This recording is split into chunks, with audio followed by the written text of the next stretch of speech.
పశ్చిమ గోదావరి జిల్లా పెరవలి మండలం అన్నవరపాడు సమీపంలోని ఓఎన్జీసీ రిగ్లో భారీగా మంటలు చెలరేగాయి. ఈ ఘటన స్థానికులను భయాందోళనకు గురిచేసింది. వెంటనే పరుగులు తీశారు. ఓఎన్జీసీ రిగ్ నుంచి ఏదో లీకేజ్ అవుతుందని ఆందోళన వ్యక్తం చేశారు. అధికారులు మాత్రం తనిఖీలో భాగంగా నుయ్యిలో ఉండే పాత ఆయిల్ను ఇలా మండించామని స్పష్టం చేశారు.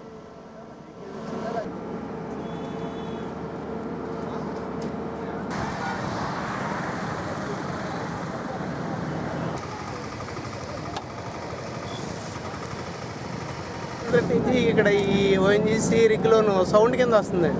ఆ సౌండ్ వస్తుంది ఏంటి అని చెప్పి ఓఎన్జీసీ వాళ్ళకి ఇన్ఫార్మ్ చేసి ఫోన్ చేస్తే వాళ్ళు వచ్చి ఫైర్ చేస్తున్నారు. మరీ ఎక్కువగా అవుతుందండి. దానివల్ల పంటలు తర్వాత ఊళ్ళో కూడా డిస్టర్బెన్స్గా ఉంటుంది. బాగా ఘోరంగా వస్తుంది. దీన్ని వెంటనే అరికెట్టి ఓఎన్జీసీ అధికారులు ఎక్కడున్నా సరే వచ్చి ఇంకో రకంగా ఇలా అవ్వకుండా చూడాలని చూస్తున్నాం. వర్క్ భాగంగా అందులో ఉండే టెక్నికల్ ప్రాబ్లమ్స్ ఏమైనా ఉన్నాయో దాని గురించి వాళ్ళు ఫైర్ చేసుకున్నారండి. ఇది ఏంటంటే వాళ్ళ డిపార్ట్మెంట్గా చేసుకుంటే వర్క్లో ఒక భాగం అండి, అంతే తప్పించి కానీ ఇక్కడ ఎటువంటి ఇబ్బందికరమైన ప్రమాదం ఎటువంటిది ఏమీ జరగలేదు.